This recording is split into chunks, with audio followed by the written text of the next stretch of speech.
Hey Chaz, quick question. You know the new ERP system? I've heard of it. Right. So my purchase requisition's been stuck in approval for 9 days. 9 days, huh? Yeah, IT says the workflow is configured correctly. Mm-hmm. And finance says it's working as designed. Mm-hmm. Is there anything you can do to help? Shh, keep it down. Okay, who's the vendor? Acme Industrial. PO is for 40 grand. Okay. Wait, is that? This is the Shadow PO system. Runs parallel to the ERP system. 43 departments use it, but none of them know about each other. That sounds illegal. It's not illegal, it's just how you say, undocumented. When the ERP can't route an approval, the requests get emailed to me. I log it here, then it goes through my approval matrix, which is faster, more accurate, and it's never been audited. But why? Because if I told them, they'd try to integrate it, and then it would stop working. But here's the kicker. The ERP reports up to leadership that approvals are happening on time. You want to know why? And why is that? Because I close the loop manually. Every Friday, I go into the ERP, I mark everything I already approved on the side. The system thinks I did the work, leadership thinks it's working, everyone's happy. Voila. That's incredible. Look, they paid $8 million for that system. Then they fired the people who knew how the business actually ran. Now they pay consultants 200 grand a month to fix what those people could have done for free. So what does that make you? That makes me the backup system, and the only one that works. What are you going to do? Same thing I always do. I'm just gonna keep on keeping on. I've said too much. Tell no one we talked. So that is Spreadsheet Guy. Sometimes when I'm making those videos, I make myself laugh more than I think the audience is laughing, but there's some truth to that character. And I created him as a way to show the end user employee perspective of what happens during change, and also to celebrate in some ways, but also call out the deficiencies of that person or that group of people within your organization that is really holding together the entire organization, despite the limited systems, the broken processes, the broken workflows. Those people in some ways are the heroes, but they're also the problems that you're trying to overcome. And that's really setting the stage for today's conversation and today's guest. We're going to have a guest later today where we talk about change management. And we talk a lot about change management in this podcast. In fact, last week, episode 277, we had a best of series where we took the top 10 interviews, in my opinion, over the last 12 months. And there were multiple change management discussions in that best of episode. So if you haven't seen that yet, check out episode 277. It's the best of the last 12 months, especially if you've missed a bunch of episodes. You can go back and watch that one episode to get all the highlights of what I think are the best conversations. But back to change management. Change management is the topic here today. We're going to talk about Spreadsheet Guy and how to overcome the spreadsheet guys or gals of your organization, and a lot more here in episode 278 of Transformation Ground Control. Welcome to Transformation Ground Control. Ground Control. The podcast that covers everything related to digital transformation. Whether you're embarking on an ERP implementation, supply chain transformation, or any other business or digital transformation, this podcast is for you. 3, 2, 1. Ground control to Major Tom. Hello, welcome to Transformation Ground Control. This is the tech agnostic podcast that covers everything related to digital transformation. We cover the good, the bad, the ugly. We cover digital strategy, people, process, technology, all the stuff you need to know to make your project successful. If you're looking for a flashy, gimmicky, marketing, message-friendly podcast, this is not the episode or the podcast you want to be listening to. But if you want to know the truth and the reality and the untethered, unbiased reality of what happens in digital transformations and what you can do to navigate the risks, then you absolutely want to listen to and watch this podcast. So thanks for being here today. My name is Eric Kimberling. I'm the CEO at Third Stage Consulting. We're an independent and tech agnostic consulting firm that helps clients throughout the world with their digital transformation journeys. You can learn more about us at thirdstage-consulting.com. And we opened the episode with a clip of Spreadsheet Guy, which is a fictitious character, although for some of you, he may not seem that fictitious. But he's a fictitious character named Chaz, aka the Spreadsheet Guy. And it was meant to be just one episode. I actually just created it just to illustrate or to try to highlight in a semi-humorous way that person or the people within your organization that have the spreadsheets, they've got the tribal knowledge, they've powered through with heroics and ingenuity, despite broken systems and broken processes, and they figured out a way to make your organization work. And in some ways, you want to celebrate the person, but in other ways, they drive you crazy because they have all this knowledge in their head and they have too much influence over the way the operations work. And in many cases, when you're going through a digital transformation, you're trying to move on from that spreadsheet guy or gal. You're trying to improve your operations. You're trying to lessen your dependency on that spreadsheet guy or gal. And so it's sort of a mixed blessing, I guess you would say. And that was quite frankly, when I created the character, I couldn't decide, like, do I want this person to be likable or someone you hate? And I think as I lean into it, the more I realize maybe it's a little bit of both. I think what's really interesting is when I look at the feedback on social media, especially on Instagram and TikTok, people really like the character. I thought I'd get more people saying like, yeah, that guy's a pain in the ass. Now, a lot of people could commiserate. They talk about how there's someone just like him or her in their organization. And they express maybe a little bit of frustration, but I think deep down we can all relate to spreadsheet guy. And deep down, I think we all have a bit of that in us. You know, we all work in organizations, myself included, where even though we're a cutting edge technology consulting firm, we still have limitations to the technology we have. We're still trying to make things better. And I imagine that's true for a lot of you. So the question becomes, how do you harness the spreadsheet guy? How do you, instead of looking at spreadsheet guy as a problem that needs to be eliminated, how do we lean into that from a change management perspective? And that's really the premise of today's conversation and episode is going to focus heavily on change management. And we want to talk about spreadsheet guy more. We're going to come back to him later as we get into our other guest. So it's really like two guests today. You're going to have spreadsheet guy, but our real guest today is Afra Corona, or Afra Corona. I'm sorry if I mispronounced her name, but she is a senior consultant here at Third Stage Consulting, and she specializes in change management. And I really look forward to having her on the show to talk about how change management is not a fluffy thing, or it shouldn't be a fluffy thing. It should be something that's very tangible, measurable, with governance and measurable results. It shouldn't be something you do just because you feel like it's nice to have. It should be something that absolutely has critical material business value. And if it doesn't, that means you're doing it wrong. And the answer is not to ignore change management if it's too fluffy, but rather to pivot your change management strategy to be less fluffy. And that's what we'll talk about here today with Afra. So a couple of things I want to get into, though, before we bring Afra and spreadsheet guy Chaz onto the show, is I want to talk a bit about a couple interesting trends that have come up, or interesting things that have come up in social media over the last couple weeks in terms of just some of the thought leadership we've put out there and conversations we've had with social media or on social media. And one is cloud, clean core, and the human wrecking ball. And this is very much related to today's conversation. And that's because a lot of vendors, SAP, Oracle, even Microsoft, and some of the other big ERP software vendors out there, they're all pushing this fit to standard and clean core concept as the default. You know, we look at where software vendors are headed today, and they're all moving towards a model of away from the flexible, highly customizable on-premise systems, and they're now moving more towards fit to standard, clean core, cloud, multi-tenant, SaaS or public cloud. So in many ways, software systems are becoming less flexible, for better or for worse. Now, I'm not going to sit here and argue or talk about the technical aspect or the architectural merits of that. I understand why software vendors are moving to cloud, clean core, fit to standard. I understand the technical appeal of that. But what I want to talk about today in today's episode is the human impact that has. And this is something that vendors rarely, if ever, talk about.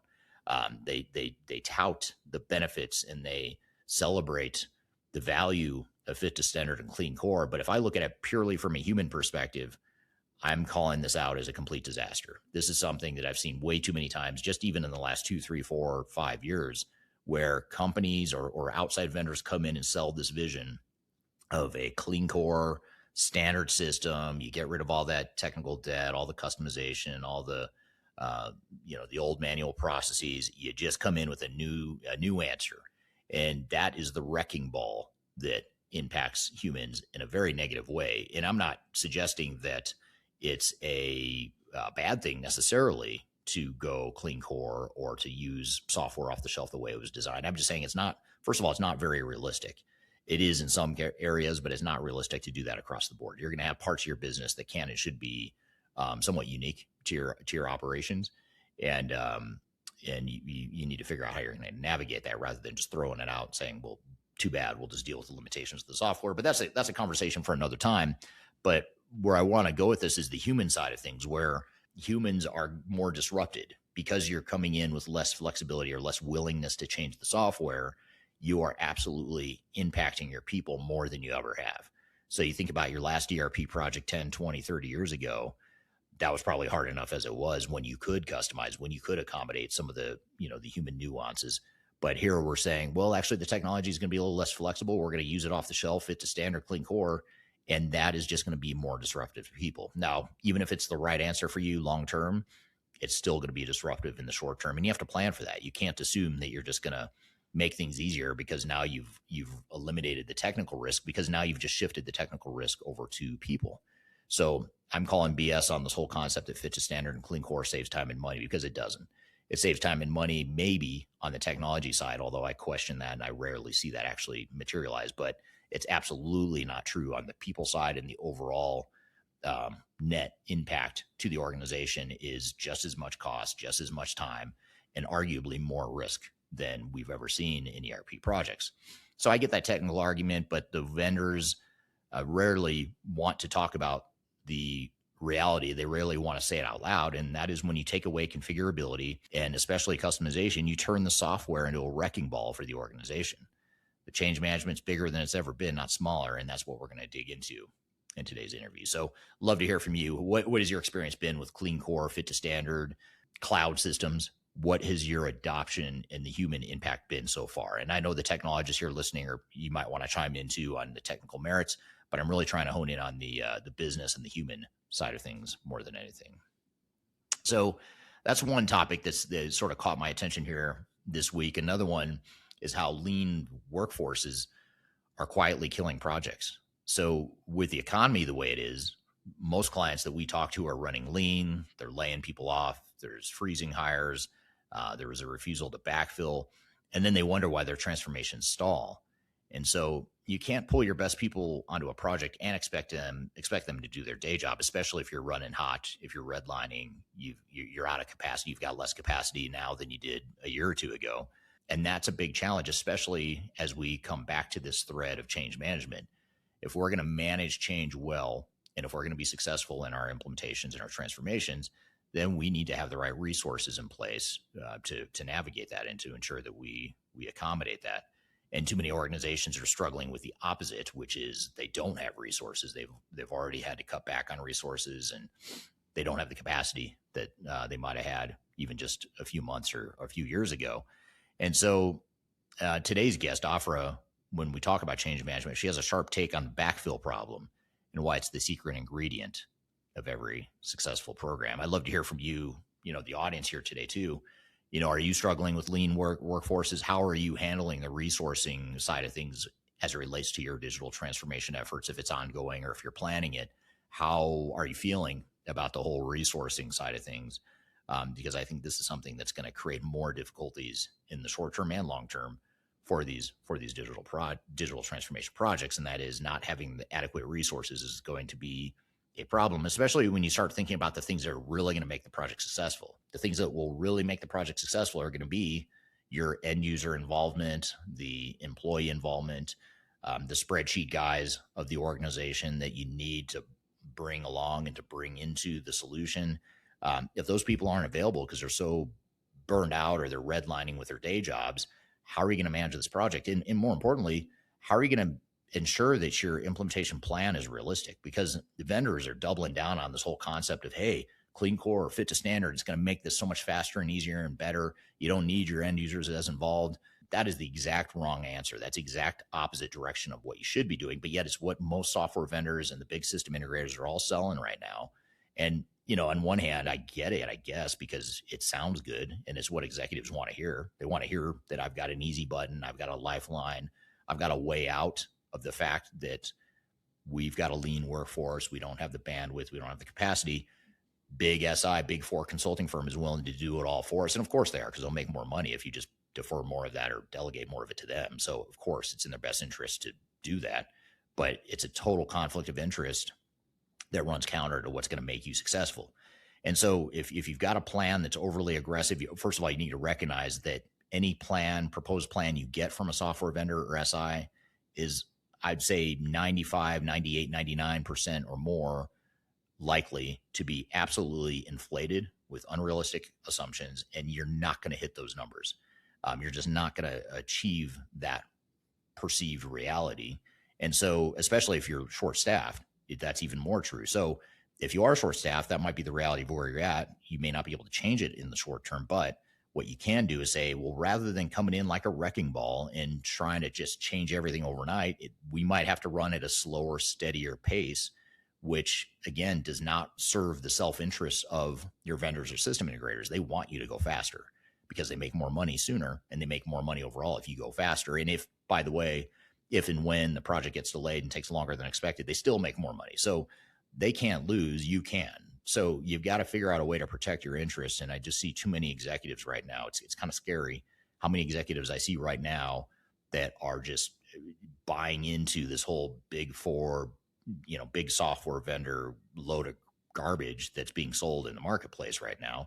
And yet we sit here and wonder, why are 80% of ERP projects still failing 10, 20, 30 years ago, or 10 or 20 or 30 years after those statistics first started getting published? We're still seeing the same stats. And I'm seeing that failure rate actually get higher, and the failures are getting more extreme, largely because of the people side of things. We are focused so much on technology, especially now with AI and cloud and all the advancements in technology. We as humans have this bias towards the stuff we can see and touch and feel, which leads us away from the stuff that's actually going to make us succeed, which is the change management stuff. So back to our guest, who's going to be on here in a minute, right after a break, we are going to talk about this and talk about why change management is so important, how we can make it less of a fluffy thing and more of a tangible, must-have, critical activity, which it can and should be for every single digital transformation that's out there. So here's a audience question of the week that we received. Eric, our project doesn't have a change management line item, but our integrator says it's baked into their delivery. Isn't that enough? And I imagine this point or this question resonates with a lot of you, because I see it a lot across our clients. System integrator constantly is saying, hey, we can do this for you. We've got change management baked in. We've got user adoption. We've got training materials. We're going to do train the trainer.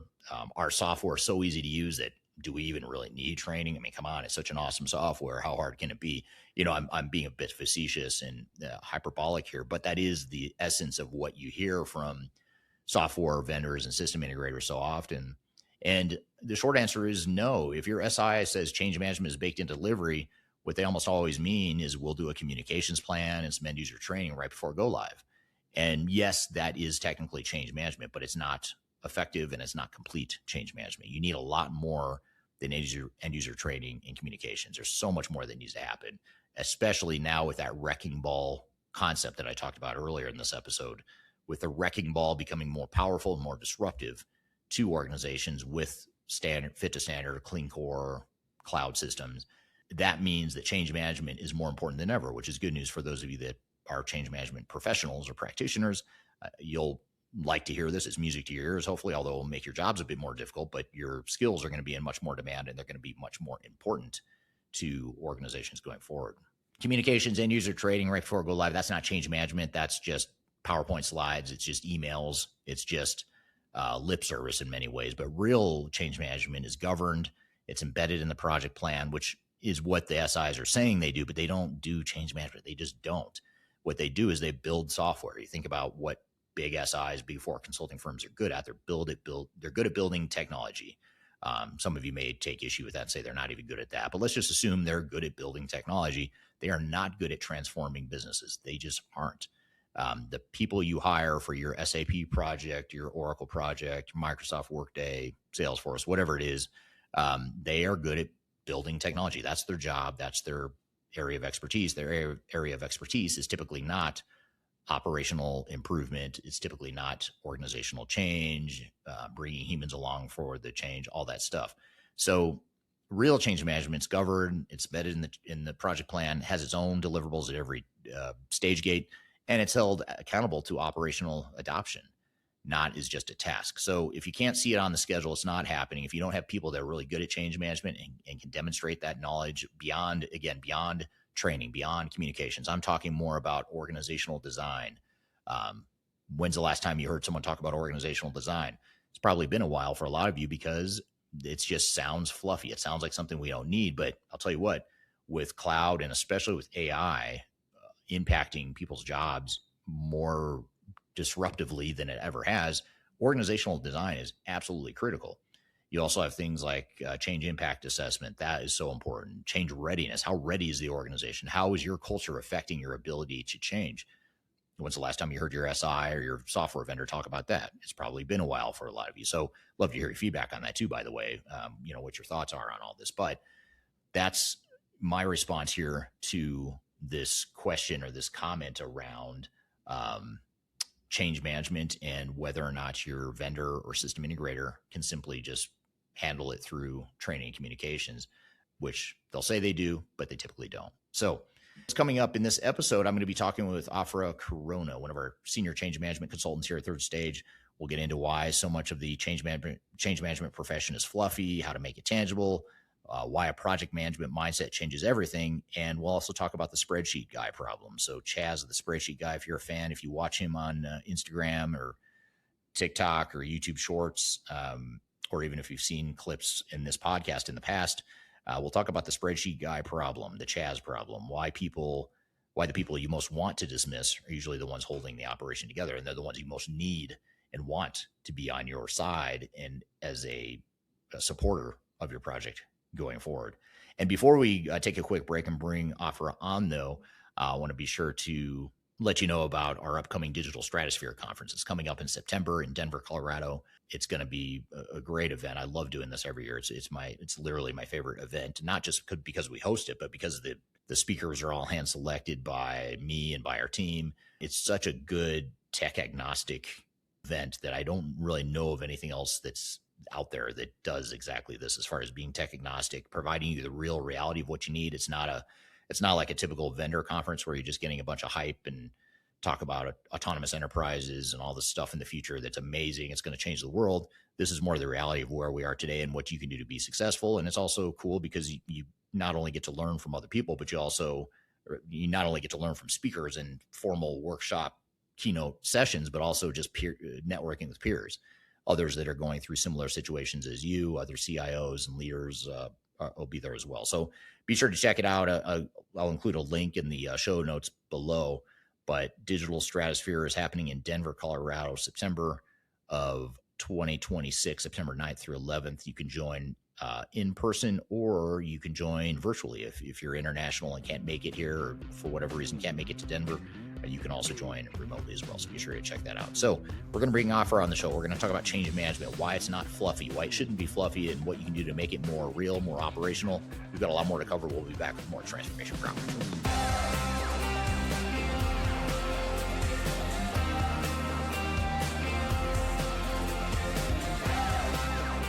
I'm Greg Benton. I'm the Chief Strategy Officer with Third Stage Consulting. And if you are embarking on your digital transformation journey or in the middle of that journey in 2026, you're going to want to see our digital transformation report. This latest edition really dives into a lot of the key trends that we're seeing in the marketplace and the ecosystem right now. It also highlights a number of the things that are happening with AI being an important component and integral part of the ERP systems that are leading the way right now. Also, the shift toward composable and best-of-breed cloud solutions is really accelerating the decline of monolithic ERP replacement. The opportunity to download the report is found at thirdstage-consulting.com. And you'll also find other tools that will help you in the initiatives and the business planning that you're doing for 2026. Don't leave phase zero without it. Reach out today. I want to encourage you to read our Guide to Organizational Change Management. It's a free report or free guide that we published. It's one that I actually wrote that talks about best practices and lessons learned as it relates to change management. So as you know, on this podcast, we cover a lot of stuff related to the human sides of change, organizational change management, including training, communications, org design, all kinds of stuff as it relates to change management. So if you're trying to learn more about change management, or you're looking for more direction and ideas on how to get started on your change management strategy and your overall journey, be sure to check out this guide. You can read it by scanning the QR code on the screen in front of you, or in the links below for this particular podcast episode. You can find a link to take you to the page that will allow you to register to go ahead and download that and read it for free. So be sure to check it out. It's the Guide to Organizational Change Management, written by yours truly. I hope you enjoy it. Let me know what you think, and hope you enjoy the rest of this episode.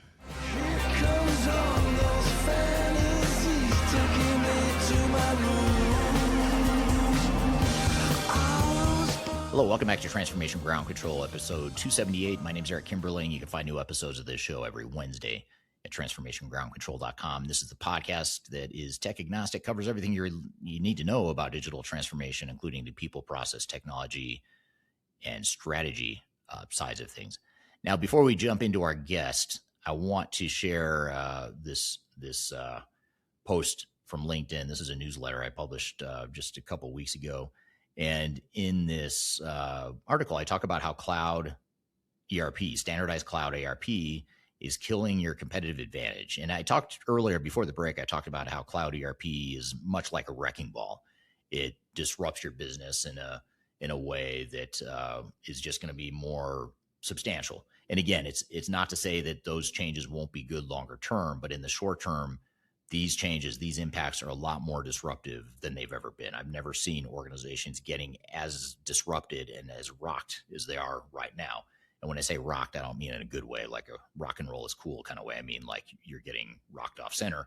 And so that's something that I talk about in this article. But what I also talk about in this article on LinkedIn is, first of all, the seductive promises of best practices. But this is the key thing right here that you see in the article, and that is that when standardization erodes what makes you different. I want to talk about this for a minute because it very much relates to our guest who's waiting to come on the show here. Afra is going to be on to talk about change management. And this is really important because, you know, when we look at where the ERP technology space is headed today, in a lot of ways, it's moving the opposite direction of the rest of the world. It's almost like its own little echo chamber, its own little bubble that's off on the side, just drifting in this direction that's totally counter and opposite from the rest of the world. If you look at the rest of the world, what's happening right now is it's hyper personalization. I mean, you look at social media, the algorithm is hyper personalizing. Every day you get on social media, you're getting content that is very finely fine-tuned and crafted and curated specifically for you. No one else's feed in social media looks just like yours. And so that's one example. You look at Netflix, you go to Netflix, you're not getting the generic same screen that I would see or that anyone else would see. You're getting stuff that's very highly curated for you and your interest. And technology allows us to become more hyper-personalized than ever, but yet the enterprise technology space is going the opposite direction. I feel like we're doubling down on the 1990s model of let's just use, off-the-shelf software. Let's try not to customize, even though at the end of the day, most organizations did customize, and they're still trying to clean up that mess now today, 30 years later. But that's sort of where the mentality was back in the 90s. So in the meantime, the rest of the world is going in this hyper-personalized, very custom sort of direction, but yet enterprise technology is saying, no, let's standardize, let's use software best practices, basically trying to get everyone to operate in the same way, use the same software, the same platform. Because here's why. It's because the organizations, the software vendor organizations, can scale their products and their organizations faster if they can get you all into a homogeneous model. And not only that, but the cloud model, which is highly, highly, highly profitable for them, more profitable, like exponentially more profitable than the on-prem model ever was. The cloud recurring revenue, annual recurring revenue subscription model is so profitable, and investors are rewarding those vendors that can do it the best. They're rewarding them so handsomely that the money is pushing vendors into this hyper standardized model that can scale. So if I'm a leader of a software vendor, which I'm not, but if I were, I could understand why I would be pushing so hard. Because if I'm an executive at one of the software vendors, I get paid very well, by the way. I've got stock in the company. the investors, the PE firm, whoever is literally giving me large bonuses. The more numbers I can hit, the more metrics I can hit to get more people, more organizations onto this standardized cloud annual recurring revenue model. So having said all that, that's the backdrop. That's the undercurrent that's affecting the industry. But meanwhile, customers are in a totally different world. And this is the disconnect that's growing between vendors and customers. And that is, customers are operating in a world that is used to hyper-personalization. They're operating in a global competitive environment where they need to differentiate themselves. They can't be acting like everyone else and expect to succeed. It's just not sustainable. It might work for a year or two or three, but at some point you're going to end up breaking that standard model because you have to be different. And you can't just use the software the way it was built the same way that it's always been. So when standardization erodes what makes you different, that is a real problem. Also, we talk about spreadsheets.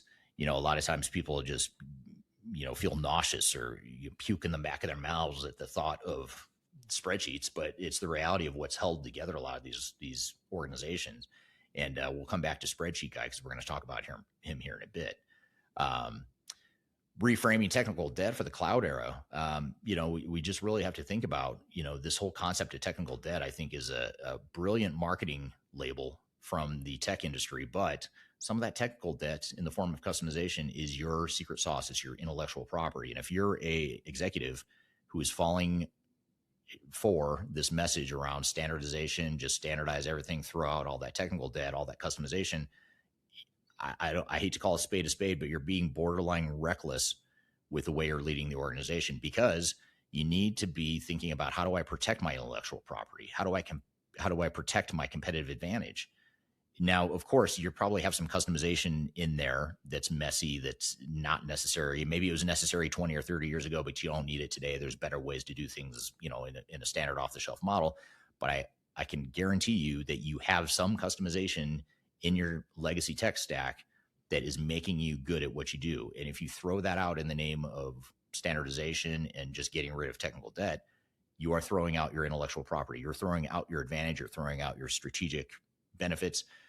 So if you're a leader, think long and hard before you just chalk it up as technical debt that needs to go away. So defining a digital strategy that protects your edge, that's something else that needs to happen. That's really the bottom line, is how do we find a model that works for us? Even though the vendors have their agenda, their economic incentive, that's great. Let them have that. But you as an organization, you as a leader, have to protect your interest and your competitive advantages. And you have to recognize that the vendors you work with, the software vendors and the system integrators, the ERP consultants that are getting paid by the software vendors, all of them have a conflict of interest that runs counter to your best interest. And you've got to figure out how you're going to navigate that. And the answer is not just to buy their agenda and to buy it hook, line, and sinker. It's to be smart. It's to ask questions. It's to bring in independent advisors like us at Third Stage. We can help you do this.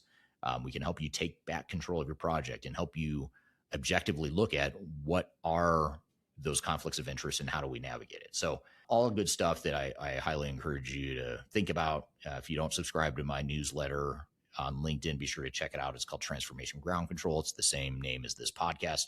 And I put out usually 2 to 3 to 4 articles a week, depending on how much airplane time I have to write more. So anyway, that's what I want to share with you there as it relates to that article. But all that to say, I want to bring in our guest here to talk about change management and why it's something that's not fluffy, shouldn't be fluffy. If it does feel fluffy, you're probably doing it wrong. And if you're not thinking about change management, that's even worse. So we want to talk about change management and what you can do to make it more tangible. And joining me to unpack this conversation is Afra Corona, who's a senior consultant on the change management side of things here at our company, Third Stage Consulting. So Afra, thanks for being here today. Absolutely. It's a pleasure. Thanks for having me on. Yeah, great to have you here. You've been with the team now for a few months now, and this is our first time doing a podcast together. So I'm excited to have you on the show and to talk about one of my favorite topics. Maybe it might actually be my favorite topic, which is change management. Secretly, it is. Yeah, I mean, how could you not love change management? It's such a cool thing. And I am a bit biased because I started my career as a change management consultant, but hopefully others here share that same passion for change management. If you don't share a passion for change management, I encourage you to, because it's really important, as we'll talk about here today. And but it's only really important if you do it right, and that's what we'll cover here. But I guess just to start, just to give people some context here, tell us about your background and how did you become a change management consultant? What made you decide to focus your career on change management? Well, hi, everyone. Good morning. My name is Afra. I have been doing change management since the very beginning. I say that. Right Beginning of out of time. college, right from the very beginning. I've been 30 plus years doing organizational change management. Right out of college, I got recruited with one of the big companies. And so just had to finish my senior year and then started as a brand new consultant in the world of technology, in transformations. And based on my background, I was a coach, I was an athlete. I kind of had the training background. I was good with people. So they're like, okay, we'll stick you in this bucket. So that's kind of how it started. And then they kind of find your way and they say, oh, you're really good at this. We'll put you there. So I started in OCM and followed around a senior change manager for pretty much my entire career. So it was a great opportunity to learn. In OCM, you really have to be in that senior leadership role. It's pretty key. So as a junior, kind of coming in right out of college, they just stuck me with the senior, and I followed them around. So I had a great opportunity to learn, and really get involved in what change management meant. It was growing then. It's still growing. We're still learning. I'd love to say we've come a long way in 30 years, but the reality is we have and we haven't. So in many ways we have, in many ways we haven't. So I'm excited to have a conversation that I would have had 30 years ago in the same realm to say, what is OCM and why do you need it? So I feel like we're still having that conversation today. Yeah, and it's such a common misconception, especially at the leadership level. I think a lot of times leaders and executives know intuitively that change management in people are important, but they don't understand what does that mean? Like, what do I do about that knowledge? Like, yeah, I get it. I get the problem statement, but the solution and the term change management is just so broad and has so many different meanings. And that's what we want to unpack here today.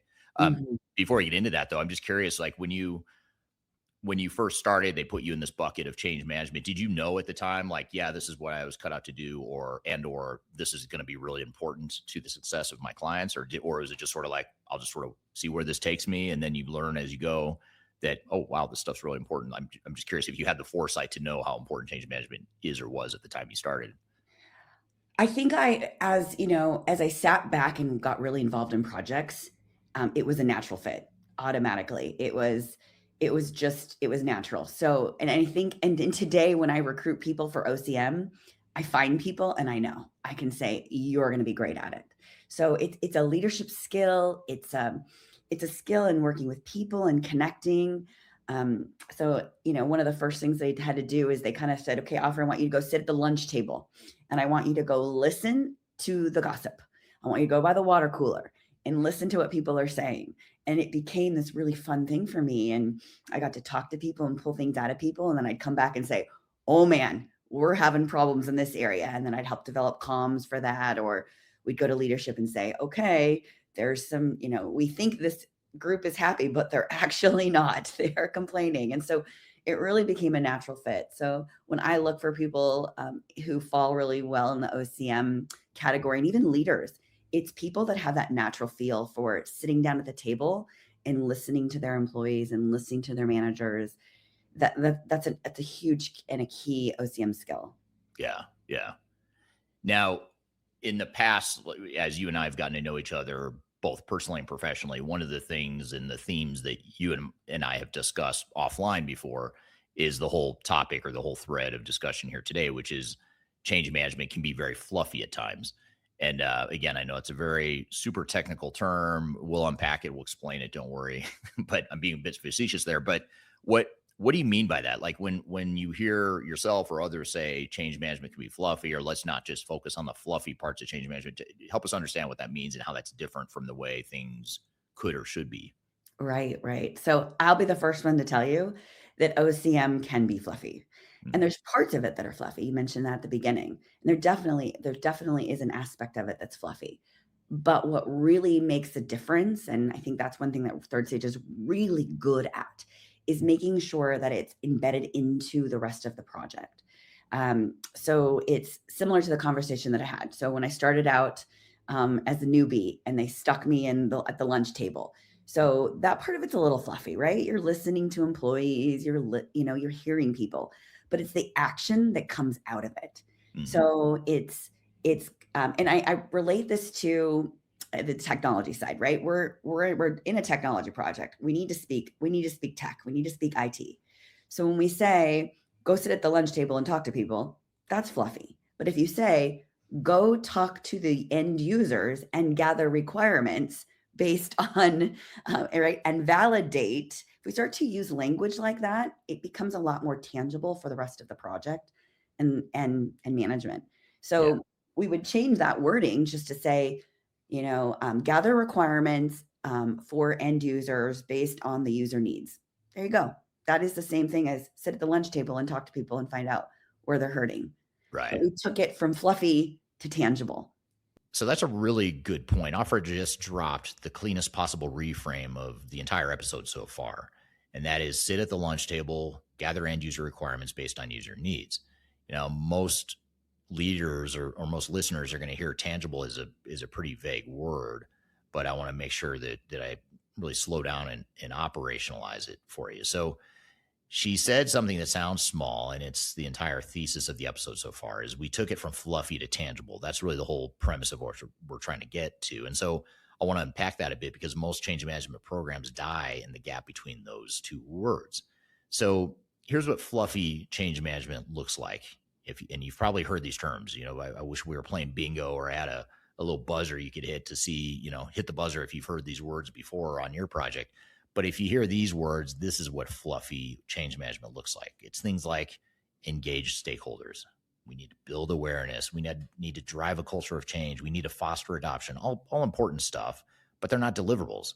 Those are wishes that we want from the project, but they're not actual tangible results. Like we need something more measurable than that. I'm not saying we shouldn't aspire to accomplish these things, or these shouldn't be the themes or the sort of the underlying things that we get to, but that doesn't help us. It's not tangible.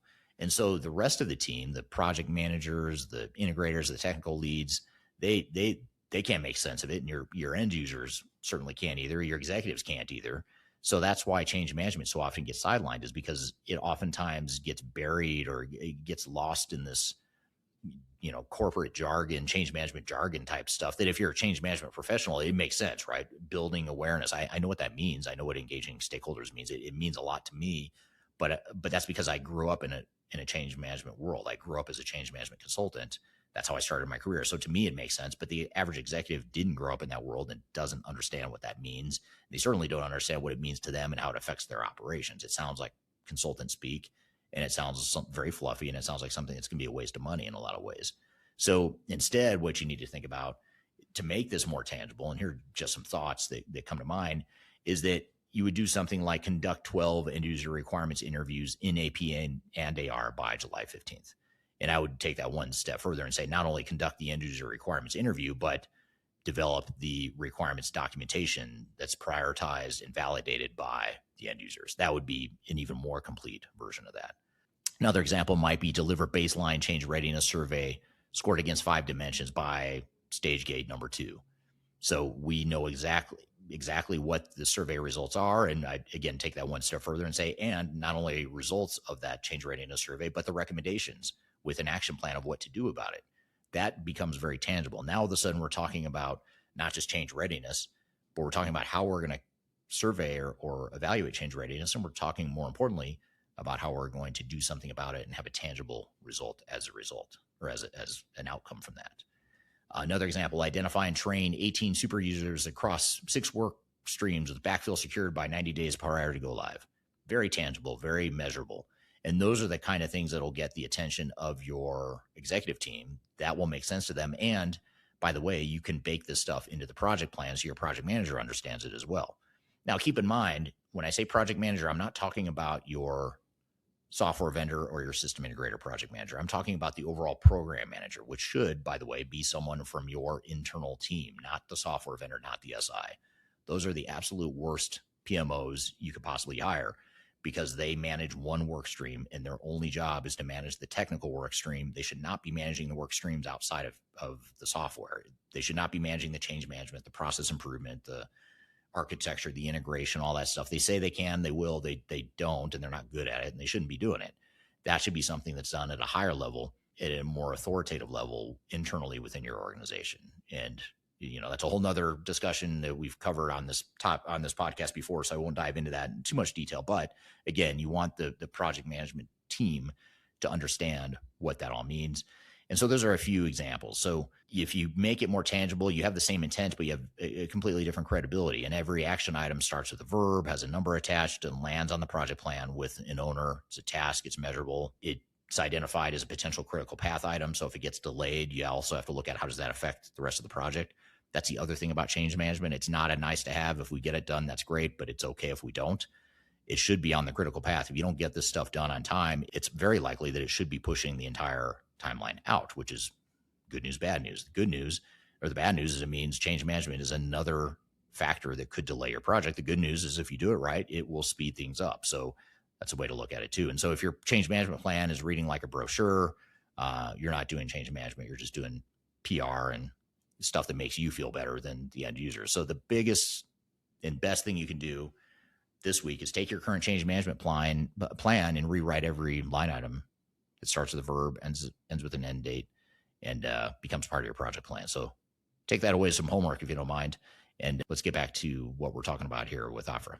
How much of that do you think is, and I've actually always wondered this, and I've struggled with this, being someone who started as a change management consultant and then through my career started to do other stuff as well. But one thing I've always struggled with is I do think that the change management profession seems to attract a certain type of personality that maybe doesn't want to do or isn't as comfortable going deep into what you just said. I mean, what you just said, it makes total sense. But if I think about it practically and pragmatically, that means I have to understand the operations. I've got to get into supply chain management and financial close processes and, all this semi-technical stuff. Whereas, if I'm a change manager or a change management professional or practitioner, I might want to be more focused on the fluffy stuff, right? The people side, the human side. I don't want to get too deep in the operational messiness. Do you see that too? Or because I feel like it's, yeah, for sure. And there's, as I mentioned, I think the skill set of a change management person is, there's a huge range of it. So there's somebody that can be more on the, definitely somebody who is more really good at comms, somebody who likes to write communication, who likes to be really involved in like leadership meetings, and that type of high level leadership skill. And then there is the more technical. I say a great change manager is somebody who becomes that translator. It's somebody in the middle. So somebody that can speak IT enough. And you don't have to know it deep. Right. You just have to have an understanding. You have to be able to speak the speak, talk the talk. But you also need to have an understanding of the high level, on that leadership level. So it's somebody kind of in that middle. And an OCM person is kind of that translator between the tech side and then the people who have no idea what you're even talking about. Because if you look at our end users, the majority of the time our companies, we're implementing a new software. They're like, SAP, what's that stand for? What's that? ERP, what's that? So Right. we really become that translator of somebody that says, okay, SAP, just to know what SAP is, you're not that technical. So there are some things that you can learn that you're not getting down into the dirty, but you also are understanding that high level and you're able to translate to the rest of the end users that don't know what you're talking about. Yeah. Well, and even beyond that, like if you truly want to be effective at helping an organization change their people, their culture, their operations, you have to be able to empathize and understand where people are starting. So I would argue or submit to you that even if you are a fluffy type of person and you're not technical or you don't feel comfortable going too far into operations or IT or whatever, you kind of have to. I think you have to. It's incumbent on you as an effective change manager to understand the mindset and the operational realities of what the people are going through that you actually are helping change. Because otherwise, it's just a purely academic exercise, and no one's going to really connect. It's not going to land because you don't really understand where the person is starting from. And Absolutely. I think, and I've seen so many change management type people, and I don't mean to blame change management people here, the profession, but I think the profession is just as much of a problem as leadership that doesn't understand it.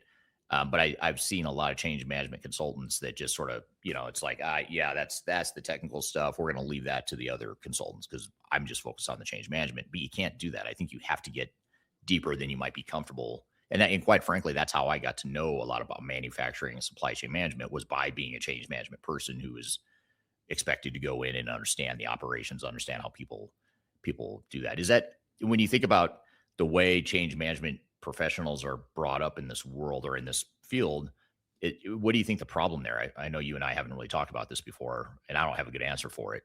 So I'm curious, do you think there's an answer to why that is? Like, is it the way we're trained as change management professionals, or is it just the type of personality that the field draws, or what do you think it is? I think it's a lot of the training, to be completely honest with you. So I've been, I've got a million certificates. I've taken all the trainings, right? Like ProSci and all that. Around, right? I've been on all of them, and they're all great, but they're all tools. So I've been with ProSci. I love ProSci. I'm a huge fan of ProSci. I was with ProSci from the very beginning. So 30 years ago, when my first books, right, starting in the industry, when I started Googling change management training for myself, that was the first in the industry, and it was great stuff. But it's also a lot. It's very theoretical. Mm-hmm. I'd say it tends to go on the more like on the more therapist side, on the listening and the feeling. It's a lot of emotional intelligence side. But I say that in the greatest way, because what I mean is it's just a tool. So just like we have a toolbox and there's a hammer.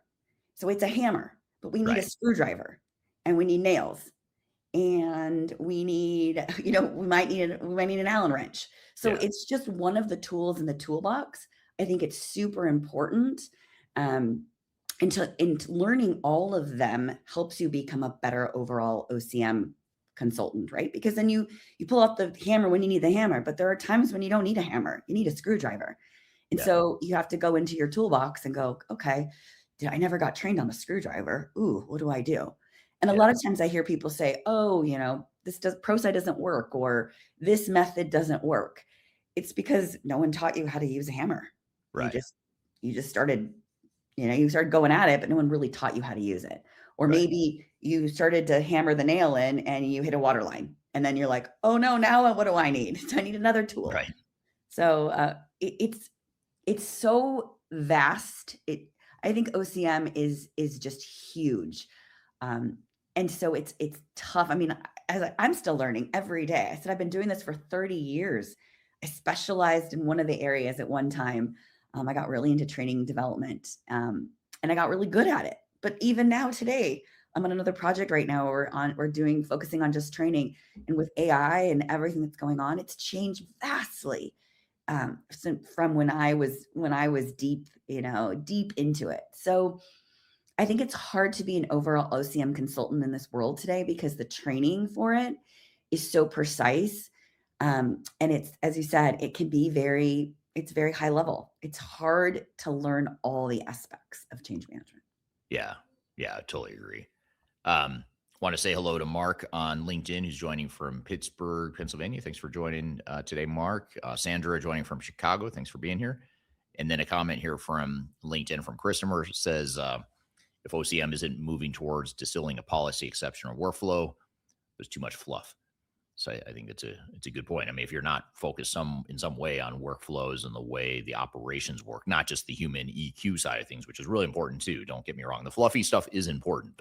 I want to make that clear too. We're not saying don't do the fluffy stuff, but don't focus your entire program on the fluffy stuff, or else it's not going to work. So I think this is a good point that you should be focusing on workflows and a lot of it too. Even if you are a fluffy person, you are more focused on the psychology, the EQ side of change. Just think of it from this perspective. I mean, you have to understand and empathize with the person, just like a therapist would try to understand, a marital situation or a personal situation that you're going through that he or she may not fully understand, maybe has never seen before. That therapist, to be effective, has to understand the details of what you're going through, even if they've never seen it before. And so maybe that's I don't know if that analogy helps, but that's the way I would look at it for those that maybe are leaning more towards the fluffy side of change management. And I can add to that. So if you use that analogy, so you go to therapy, right? And you cover all these things. And I think the most effective therapy is when you get to walk away and you have homework or you have an action plan. And that's really what we're talking about. So you uncover, ooh, this part hurts, this triggered me. But going home and having some homework that you work on, so the next time you come to therapy, you can say, hey, guess what? I found another occasion in which that triggered me, and I did some journal writing, did some breathing exercises. I talked about it with some friends. That was the actionable piece of it. So I think that's more effective than if you just show up every month at therapy or every week and you say, hey, here I am again. The most effective is when you can take it away and you have an actionable item, right? You say, okay, this is what I need to do. It starts with a verb, right? That's what I try really hard to do, is say, get the fluffy stuff just into actionable items so that we can, be accounted for and also get credit. A lot of times OCM works on the sideline and then they don't get credit for anything because it's untangible and nobody knows what we did when we're doing a lot of stuff. Yeah. That's totally good points for sure. So one thing that we haven't talked about so far, and you didn't mention this in your upbringing, your past professional development, but you describe yourself as a change management / PM person, not just a change management consultant.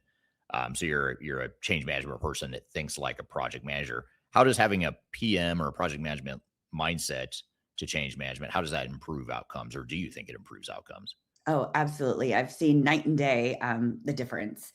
A great example. I was working with a client recently that has been trying so hard. They've been just coming up against like this brick wall, and the rest of the project team is functioning and just kind of going along. They're on a train, but OCM is kind of playing this catch-up game. One of the first things we talked about is we said, well, let's look at the project plan. Where are you in the project plan? And they said, what project plan? They hadn't even seen the project plan. And I said, are you in the project plan? And they said, no, we haven't seen it. We're not in it. So that's another big one. A big mistake that I see is that OCM is not fully embedded into the entire project plan. Again, we're back to OCM needs credit for what they do. They do a lot of things. And if you make it tangible with verbs and action type statements, you can embed yourself into the project plan. So I want to hone in on this for a minute. A quick myth bust here, that change management is its own track. We'll run it in parallel. And I hear this on almost every project. And I know, Afra, you're saying that you do as well.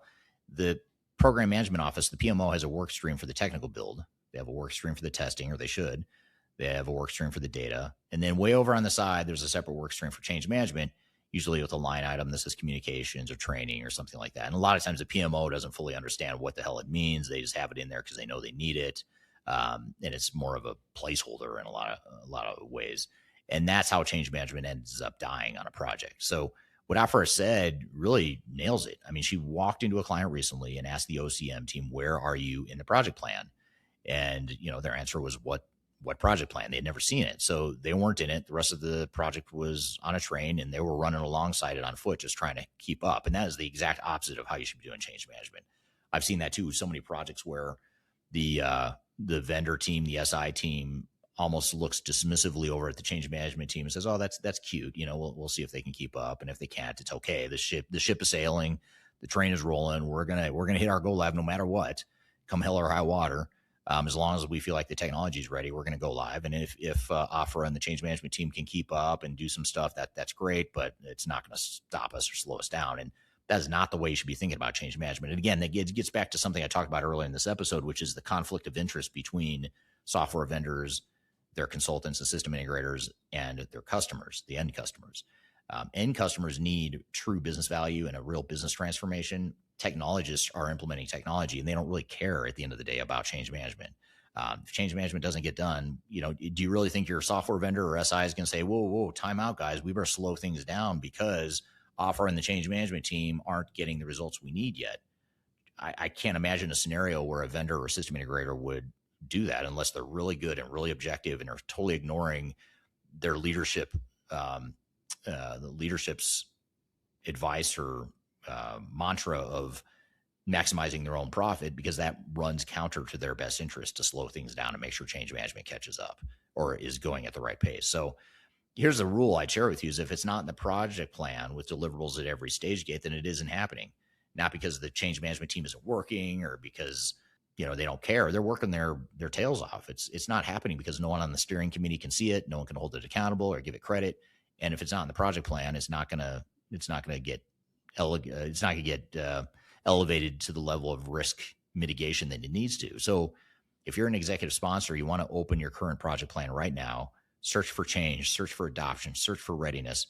And if you just find a couple line items at the bottom of the schedule, your change management, it's not a work stream. It's a footnote. It's a nice to have. It's a CYA. Let's check the box. It says we did change management, but really you're not doing it. So I would fix that right away if I were you. If I'm a leader and you can't find some meaty, substantial change management activities in your project plan, and it's all just a bunch of technical stuff that doesn't translate into operational or organizational reality, that means your project plan is not a real effective program plan. It's just a technical plan that is totally incomplete, and you're missing a lot of stuff, not just change management, by the way. Okay, so all that being said, we're going to come back to our conversation here with Afra. We've got a lot more to cover. We're going to take a quick break. We'll be right back with more Transformation Ground Control. When the soul of the city was laid to rest, and the night's forgotten. If you're about to embark on the jungle of digital transformation, check out my new book, Welcome to the Jungle. It's a book that just came out in late 2025. It's my second book, and it's a book that focuses on digital transformation failure case studies and talks about the lessons and takeaways from that. It's 300 pages packed of all the lessons and things that I've learned from having been an expert witness in lawsuits related to digital transformations, and also with our team helping clients recover some of their failed projects. I've included as many lessons as I could possibly fit into one book here. You can read this book. You can order it anywhere in the world in hard copy format, which is this format here. You can get it in paperback. You can also get it electronically as well. Scan the QR code right here or go to the links below for your copy. Hope you enjoy it. Let me know what you think. Are you looking for ways to promote your product or service to enterprise technology decision makers and influencers throughout the world, like the ones who listen to this podcast? Major Tom Productions creates media, events, and influencer marketing for B2B technology providers.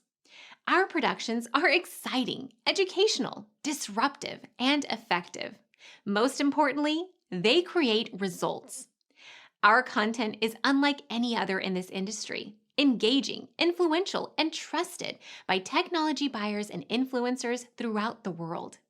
Each month, our productions reach hundreds of thousands of targeted buyers and decision makers who trust and engage with our honest and tech-agnostic content. With long-tail viral results and engagement with our content, Major Tom Productions provides a way to reach your target market and create awareness, calls to action, and a connection with potential customers. So collaborate with us today.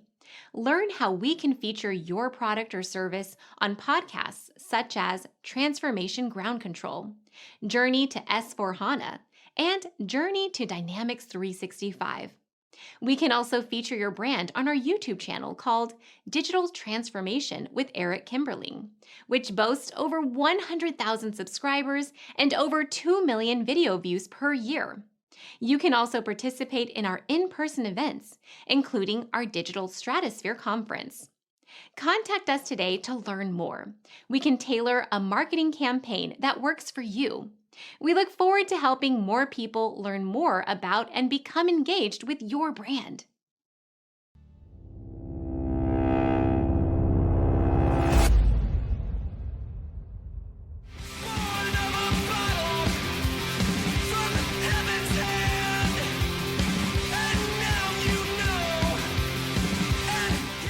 Hello, welcome back to Transformation Ground Control, episode 278. My name is Eric Kimberling. You can find new episodes of the show every Wednesday at transformationgroundcontrol.com. And having a great conversation here talking about change management and why it's not fluffy, why it shouldn't be fluffy, and how you can actually operationalize it and make it a part of not only your reality, but also something that is going to be a critical success factor to being successful. And by the way, let's forget success for a minute. If you don't want to fail, let's just make it even more simpler and more blunt. If you don't want to fail, do better change management, because that is the one thing that you should probably be doing more of, and maybe spend a little bit less time and money on your technology. I wish I had a number for this. Maybe someday I'll aspire to get a research of some sort in place that could get this number. Or if any of you know of any research that quantifies this, I would love to hear it. But I've always wondered, like, what percentage of time, resources, effort, focus, and money goes into the technology of a project like this, and what should the number be in a more successful project? And I'm going to ballpark it here just because I don't have an exact number, but I'd say it's probably 80 to 90, I'd say 90% or more of a digital transformation project budget, time, focus, resource, attention, distraction, everything in a project, it's like 90% or more is focused on the technology, which is the exact opposite of what it should be. I'd say it should be less than 50%. If you're spending less than 50% of your budget, your time, your focus on technology, and you put the rest into organizational enhancements, organizational change management, into operational improvement, just making sure your operations are actually working, making sure that you're managing your SI, by the way, to keep them in check, because these SIs and these vendors just, they've got these open checkbooks, and there's total lack of accountability that drives me crazy. And I know it drives our clients crazy, which is why it drives me crazy. So I want to share with you a post on LinkedIn that was somewhat controversial. And I love this quote, not just because it's mine and not just because it's from my new book, but because it's something that I hope it slaps you across the face and maybe just gets your attention a little bit more, especially if you're a leader. And that is that failure is profitable for everyone except the client. And this is the whole premise of my new book. It's called Welcome to the Machine. You can find it on Amazon soon. It'll be distributed physically in bookstores throughout the world as well. That's still in progress. But for right now, you can get it physically shipped to you anywhere in the world on Amazon, or you can get it electronically on Amazon too. But in that book, I talk a lot about the breakdown, this dysfunction between customers, their software vendors, and their system integrators / consultants. And one of the reasons why I like this quote is because if you really stop to think about it, let's think about this from a software vendor and a system integrator perspective. It doesn't matter what happens on your project. I will be profitable if I'm a system integrator or a vendor. I'm going to make money. I'm guaranteed to make money, and I'm guaranteed to profit. So that's a problem. That's problem number one. Problem number two, which is even worse, is if and when you spend too much time and money on the project and it becomes a failure, I actually profit even more. So I don't know. I can't think of scenarios or rational scenarios in the world where that is just the way it is. And it's okay. That's just the way this industry was built, right? So why are we complaining about it, I suppose? But I'm going to keep complaining about it. Don't worry. I don't know if I should apologize or say you're welcome. But either way, I mean, I think we should really stop to think your software vendor, your system integrator, they absolutely have an inherent conflict of interest in your project. And that's okay. I'm not saying don't hire a software vendor, don't do a digital transformation, don't hire a system integrator, but you absolutely better hold them accountable, and you better add some, be smarter about how you manage these guys and gals, because there's so many open checkbooks and just lack of accountability type projects out there that it baffles me, especially when you think about companies that, or leadership teams that are about to go acquire another company or do a merger, or they're about to open a new factory, they're about to enter a new market. Those executives and leaders, those same executives and leaders that are relegating responsibility of their digital transformation, they're being very hands-on with their capital investments in other areas. But when it comes to the digital transformation, it's sort of like they get deer in the headlight and they just hand it off to the big four consultant and hire a vendor, a software vendor to provide the software. And I don't fully understand why that is, but I'll tell you this: the best executive sponsors, the best leaders I've worked with internally at clients were people that were not IT technologists. There are people that are just really good leaders. They're really good at business.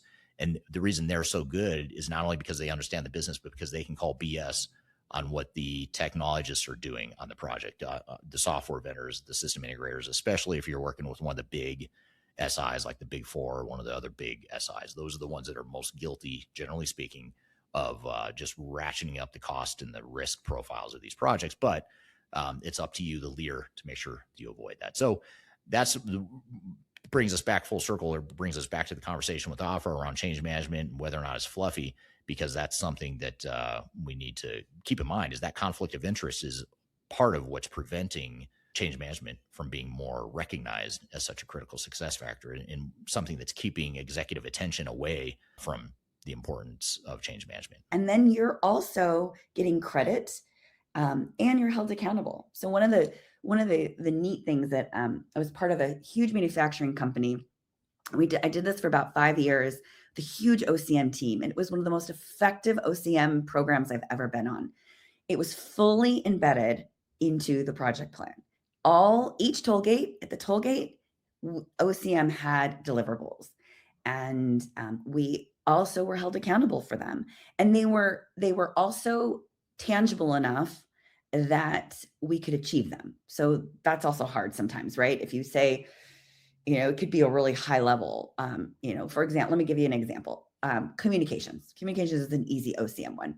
Communications happens from the very start of the project all the way through to the end. Most of the time, it's usually a one-line item. Communications for the project, right? And that's it. Right. How is anybody have visibility or being held accountable for those communications? But if you break it out by toll gates, just like you would any other item on a project, it becomes more tangible. So you're able to take that one item, break it out and say, okay, what are we going to do here? What types of comms are we going to do here? A big one is we do a lot of supplier and vendor communications. Well, that happens toward the middle end. So let's put that in that later toll gate. But a lot of, if you can start to do that and really create some tangible line items in the project plan, then everybody sees what you're doing. You become more a part of the project rather than this lone group over here on the right doing your own thing.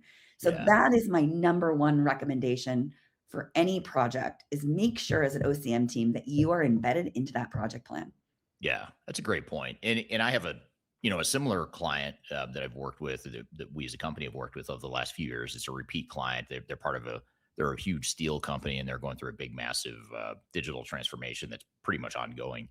But one of the things that one of the interesting cultural nuances that they have is that they hate the term change management, but they're actually really good at it. It's really weird. It's the weirdest dichotomy I've ever seen, because they are awesome at change management, but they hate the term. Like, do not call it change management. Do not call it that. It's just part of our DNA. It's part of our leadership. It's how we operate. And so what I coined, or, this isn't my idea, but I sort of translated what they were saying. I called it like the Trojan horse style of change management. Yeah, you're doing change management, but it's just baked into everything you do. You're not calling it out as a separate team necessarily. Even though, most cases there is a change person, that has to be really good at it, but you could still just make that person part of the broader PMO team. But I'm with you on that. I've seen that work really well, where it's almost like you don't even notice that it's a separate effort, and it should just be baked into everything you do.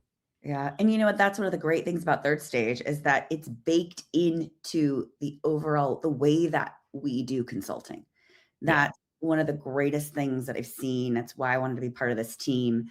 Same thing. None of you are, not none of you, but many of you are not actually OCM only people, but you do OCM. It's part of what you do every day. And that's one of the neatest things that I've seen when you have third stage on your team. Yeah, exactly. Want to say hello to Aisha, joining from Curacao, which beautiful island if you've never been there. We actually have a client there named Koyman Industries. It's a home improvement chain of stores in the Caribbean, and they're based in Curacao. So thanks for joining today, Aisha. And then a comment here from Chris on LinkedIn. Chris says, the reason change management feels huge is because it's often trying to manage change with no distinctive resolution point. The systems available literally don't contain the target you're trying to hit, so you're trying to balance proximity to that target against the ease and efficiency of the path to it. So I guess, maybe I'll turn that into a question. Have you seen this before, where you're trying to navigate a situation that maybe even you yourself as a change expert, you can't find that moving target because, the future state isn't clear, because maybe the technical consultants don't fully understand the new version of the software, or the client themselves, they haven't defined what their future state's going to be yet. Have you seen that before? And if so, how have you navigated that? Yeah, we see that all the time. You hit it right on point, Christopher. I think, again, it's living in that ambiguity. So one of the things I just did a big change management training with a big group of of users for a big manufacturing company. We're going live in about 9 months, and we're bringing a big group of folks in to become sort of the Change Network super users / trainers. And one of the things we said to them, because there were a few of them, so there's a few work streams, so let's say manufacturing, supply chain, that were right, they're on board. They're plugging away, they're on the train, their solutions been developed, they know 75 of their processes have been developed, they got it. But there's a big group, there's a sales group, there's a customer care group. Their solution hasn't even been defined. In fact, one of the groups said, we're in the system, we learned everything, and then we just heard that the software is getting rid of that entire module. So now we're just waiting for the new release to figure out what it's going to look like. So it's really common in OCM that you come across groups that say, I have to turn around and train and I have to prepare my people, but I don't even know what the solution looks like. Yeah. And so one of the things that we told them was, and you have to be okay with this, is the honesty. Is you need to be honest with them so that they know it's okay to be honest with the end users. And you say, it's okay, we don't know. And just really stating that and saying, we don't know right now. We're in this flux. And people, people are okay. We get scared to tell people the truth sometimes. But in reality, if you're honest with people kind of take you for granted, or people, they trust you after that, right? And they're like, oh, they were just honest. They don't know, but we're gonna know. We're figuring it out. So I think that's one of the biggest lessons I've learned. Is I used to try to, oh gosh, hold on, I wouldn't say anything, and I'd go back to leadership and say, we have to have an answer. And I think I learned that it's okay not to have one. Yeah. Being really honest with everyone just across the board and saying, we're figuring it out, we're working on it, is okay. That answer is okay. Yeah. Yeah. Well, let's take that a step further then and see what you think here. So let's add another dimension here in, let's say, and I can't imagine you haven't seen this before, but in fact, I know you've seen it. You've seen it on at least one project I know you're on right now with Third Stage, but let's assume you've got a client implementing a new technology. They've brought in the outside technical consultants or the outside software vendor who has a completely unrealistic view or proposal of how this project is going to go. In other words, they've got an aggressive timeline. They've got overly optimistic assumptions. And, you being a change management person, you're inherently positive. You want to put a positive spin on things. You want people to get excited. But deep down, that this is not right. Like, it's not going to materialize the way the software vendor is indicating that it will. And this happens a lot. So have you seen that before? And part B is how do you navigate that? How do you find that right balance? Right. So again, I think it's just being really honest about what's been achieved and what hasn't. So as you said, many times we get ahead of ourselves. Sometimes we think, oh, we can do this. And we forget all of the pieces. I have a project right now that's starting where they're just starting security. And the security a new guy came in. He said, I need, percentage allocation from each person. Everybody's allocated 120%. So there's no room, but we need security roles to be able to go live. So that's one of those things, a great example of that you have to sit back and say, okay, how are we going to get this done? And it's just being really honest and saying, okay, do the best you can. Work, with our users, we have to say, do the best you can, get what you can done, and we'll take it day by day. And really just hand holding them. Because and honestly, that's what we really want. Like, if we see it, they see it, everybody knows the truth, but nobody will say it. So just be honest with them. Yeah. And then they begin to trust you. And I think it's more about building that trust than anything else. Yeah. Is once they know, okay, you know what? They said, we're just going to go. We're going to keep checking in and seeing how things are going. And that honesty just creates a great relationship. Yeah. Yeah. And I think that's hard I think it's hard for a lot of change management professionals because, again, your job in a lot of ways is to be the cheerleader, the positive person, the person that's getting, part of your job is to get people excited and on board with the changes. So then to turn around and be the ones like, well, actually this project plan is completely jacked up. There's no way we're going to do A, B, and C in this amount of time. It's a tough balancing act, or at least I know we as a company a lot of times struggle with that because, because we're independent, we're agnostic, all we really care about is getting it right for the client. Whereas software vendors and system integrators oftentimes are coming in with their pre-configured boilerplate, generic answers that are typically not rooted in any sort of reality. But it's what executives and leaders want to hear. And so for us to come in and then say something different, a lot of times that dissonance is a problem for us as a company, because the executives are like, I don't like what you're saying third stage. It may be true, but I don't like it. It doesn't feel comfortable. But over here with the vendor saying that feels amazing. That feels better. Yeah, I like that better. So let's kind of go with that, and we'll disregard what Eric and Afra are saying and maybe just put that aside for now. Have you seen that dynamic, or how have you seen that play out in your career? Absolutely. I see a lot. And it's hard, as you said, a lot of times people have their own agendas, especially when you're hiring different consulting groups for different things. So you have a software vendor. Well, they sold you on an SOW that had, right? So their SOW was this timeline with these parameters. Well, things change. So so does their timeline. And so, yeah, sometimes the truth is really hard to hear. I think it is.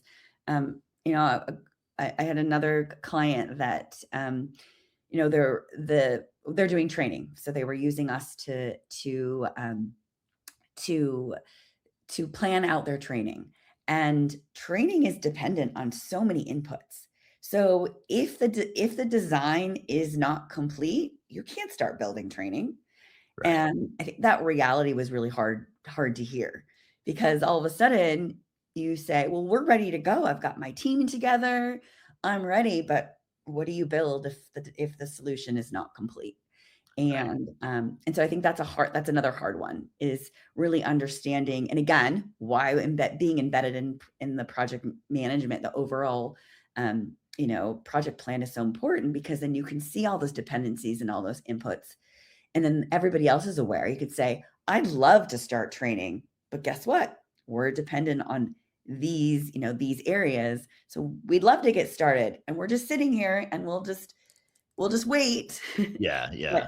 If we're not embedded into the overall project plan, nobody sees that. And there isn't visibility to that. And they think, well, why isn't the training team started? Right. So I think, so I digress on that one, but I think, on that, it's hard to hear the reality sometimes, for sure. I'm here with Afra Corona talking about why change management isn't and shouldn't be fluffy. We've got a lot more to cover. We'll be right back with more Transformation Ground Control. I met her in a club down in Old Soho, where you drink champagne and it tastes like Coca-Cola. C-O-L-A.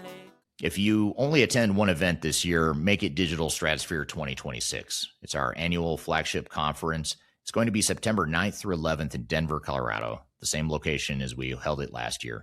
It's 3 days where digital leaders, ERP practitioners, and transformation experts come together for no-spin, vendor-neutral conversations on ERP, AI, and digital transformation. There's no marketing fluff. There's no pay-to-play sponsorships, just real practitioners sharing real lessons. Go to thirdstage-consulting.com/stratosphere to learn more and register. Tickets are limited, and these always sell out, and I'd love to see you there.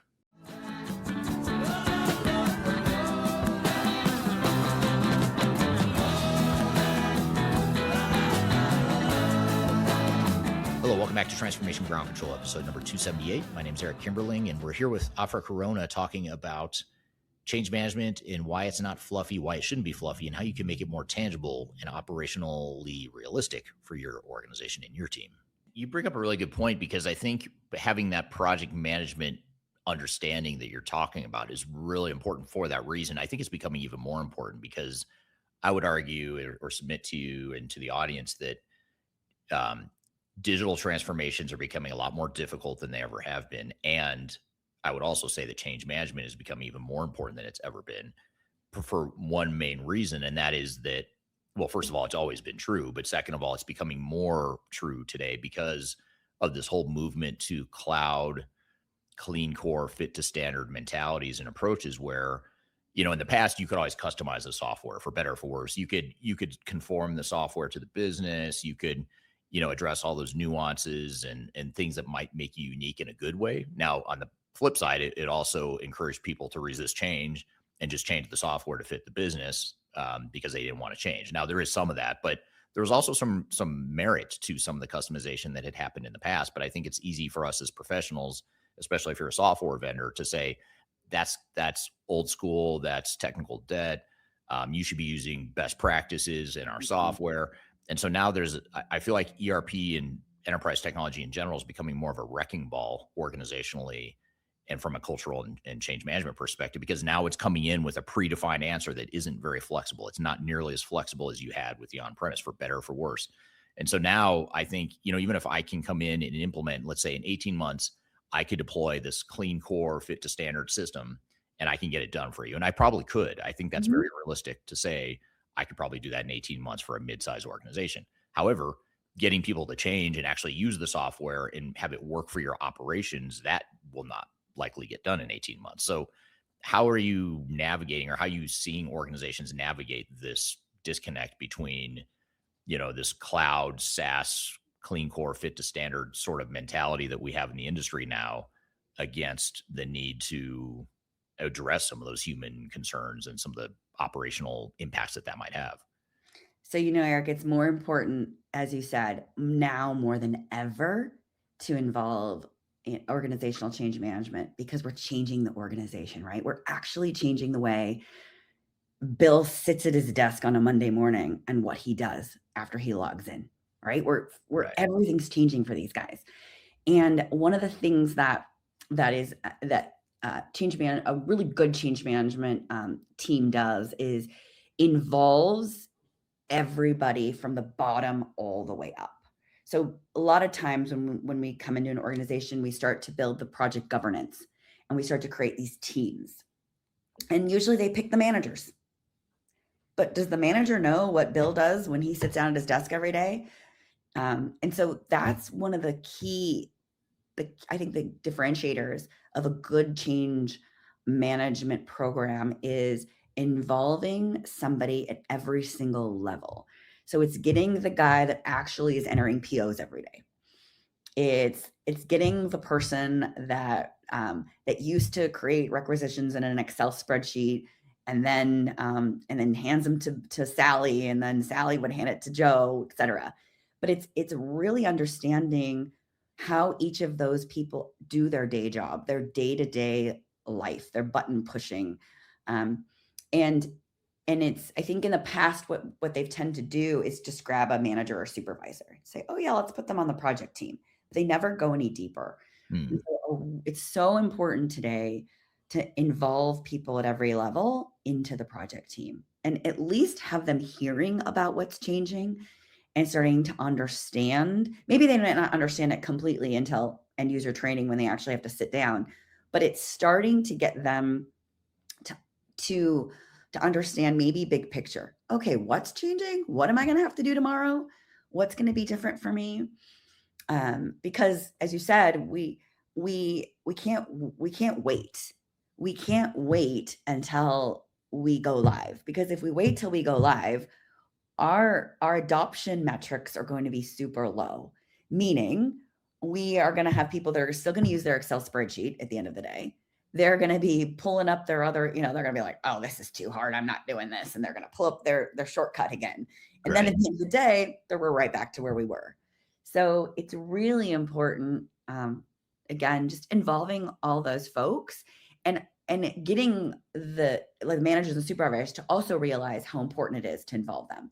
So when we start having conversations with those managers and we ask them questions, they go, I don't actually know that. I need to bring in Bill. We need to bring in Bill so he can answer your questions. Right. So, again, it's building that team, all the way, that organizational change network, is what we call it in the OCM world, right? It's building that team of people, because you want the people doing the day job to be involved so they can tell you how things used to be and how things are changing, and really kind of help the rest of their team along as well. Yeah. And as you're describing that whole process, that whole scenario you just described, I couldn't help but think about how change managers are oftentimes the ones that provide the grounding for some of these projects. Because I think, one thing that drives me crazy about this industry, having done it for so long, is you get the software vendors, the technologists, the system integrator, technical consultants.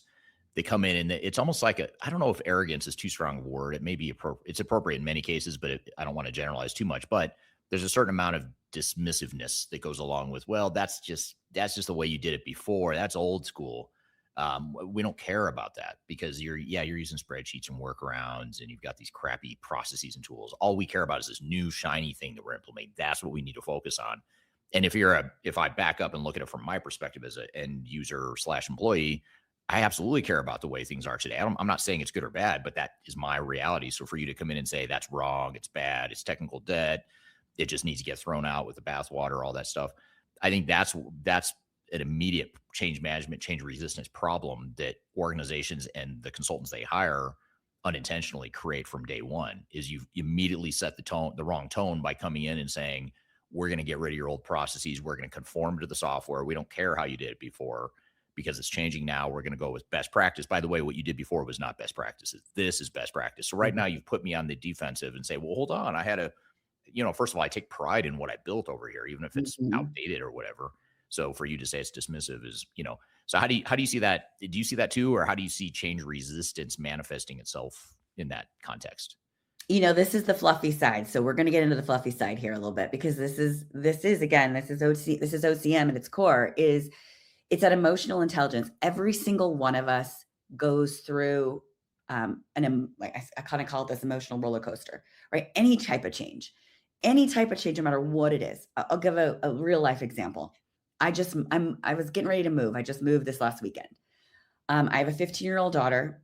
And when I told my daughter we were moving, she was so mad. She was devastated. She was like, but we're right by the pool. And she's a sports girl. So she has her backpack. She's like, I don't have to carry my backpack very far. We're going to move from a townhome into a 3rd-story condo. And so now she's like, I have to go upstairs. This is going to be awful. And it was natural for me at first to just, as a parent, to be like, oh, just dismiss it, right? Yeah, and say, the old house sucks. The new one's awesome. Right. I wanted to be like, but she was so tied to, she loved her old place. And it was one of those things I had to take a second and go, okay, Afra, let's apply OCM to my personal life. Right. And I really did. And I had to say, gosh, I know it's so nice. We're right by the pool. You get to just open the door and go right out to the pool. I know carrying your backpacks, that's such a nice thing we have. But I really sat with her for a while and talked about how nice our, the old place was. And then I just left it there. And then what I tried to do is say, okay, what would I do in a software situation? Well, now I start to talk about the good things and the things that will be nice about it. So I started talking about the nice things about our new place, and I really brought those up. And I also had to remember that no matter what I did and what I said, I can't get her out of it. She's going to go through the anger stage and she's going to be mad, and I just have to let her be mad. So I bring this back to software. We're changing our employees' lives, their worlds. We spend more time at work than we do anywhere else. Right. We're coming in and we're changing the way they get their cup of coffee and they sit down at their desk and do their work, what they know, what they're comfortable with. And we have to allow them to be angry and to be upset and to be mad. And we have to acknowledge, like you said, we have to acknowledge that amazing Excel spreadsheet that took them 3 years to create that made their life so much easier, right? They've got this amazing macro spreadsheet that they're using. It's going to be obsolete and we're not going to use it anymore, but it's really worth it to say, gosh, that's pretty cool web Excel spreadsheet you built there. Great workaround.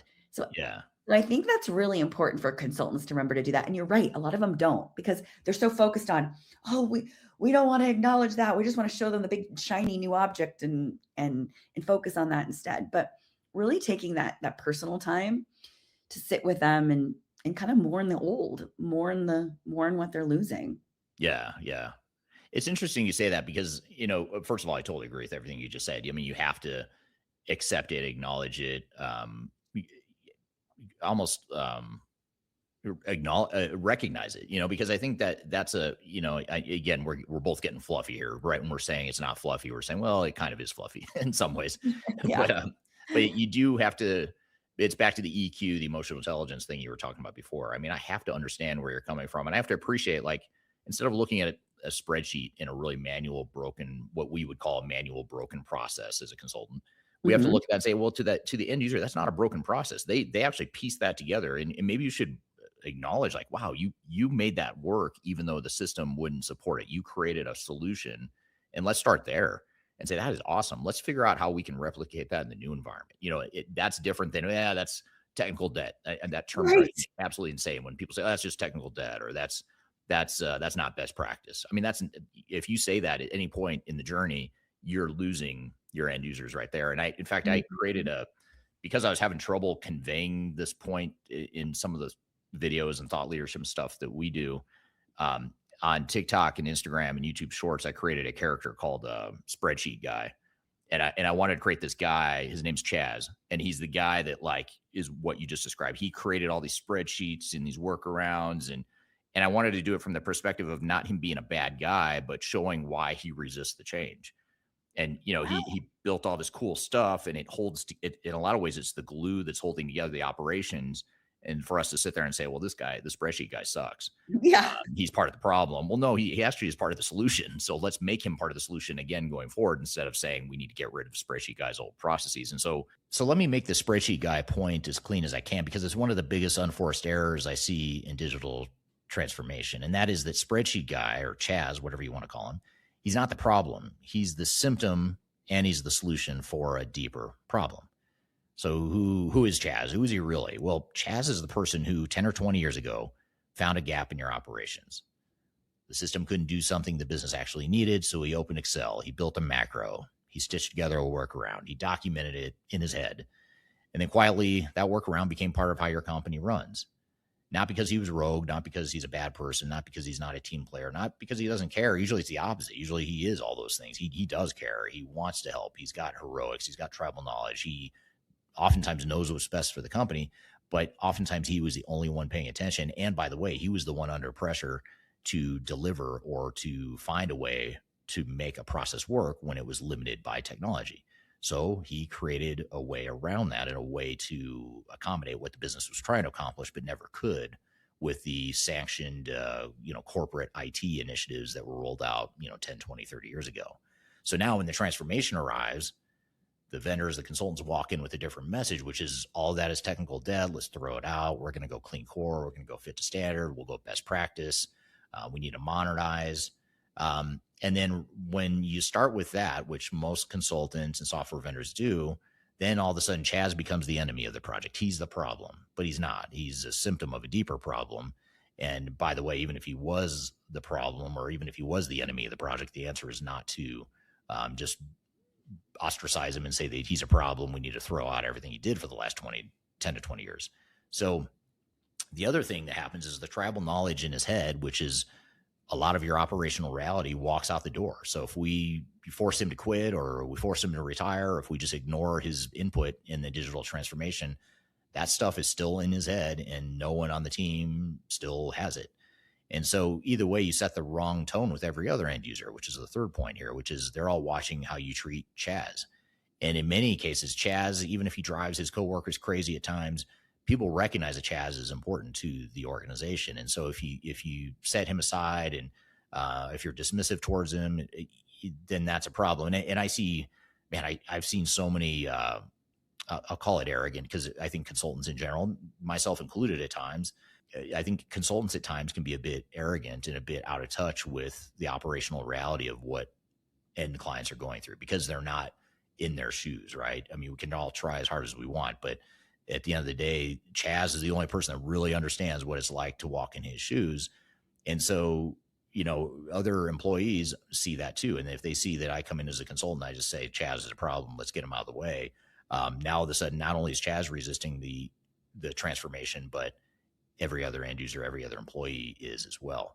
And so this is what I really like about where we're going with this conversation here, is that the contrarian play, the opposite of what most people do, which is the more effective approach, is to make Chaz your first design partner. He knows where the system was broken. He knows the workarounds, and he can translate this to peers and end user training. He can talk about and be part of the solution of how his spreadsheet or the stuff in his head is now becoming part of a, more sanctioned, more repeatable corporate process and technical workflow.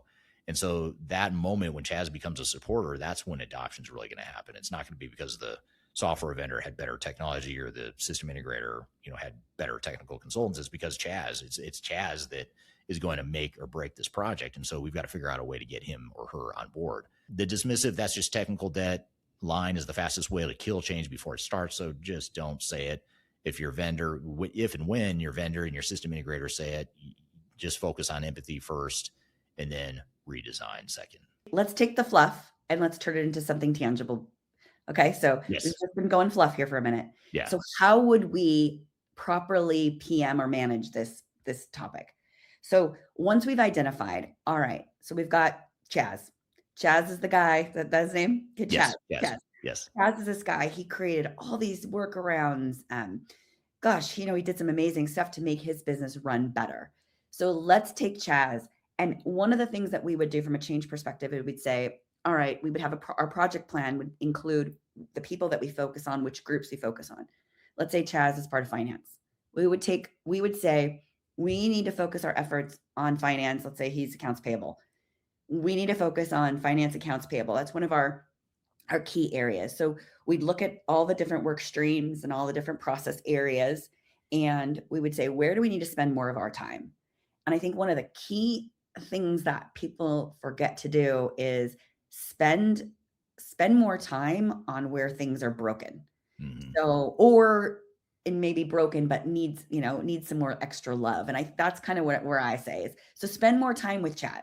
So those naysayers, those people that are complaining by the water cooler, those people that are, that are like, this is dumb and I don't want to do this and I'm going to retire as soon as this thing goes live, or the people that are saying that, those are the people that we need to focus our time on. And the only reason is we just need to get them along to that roller coaster curve. We're all going to go on it.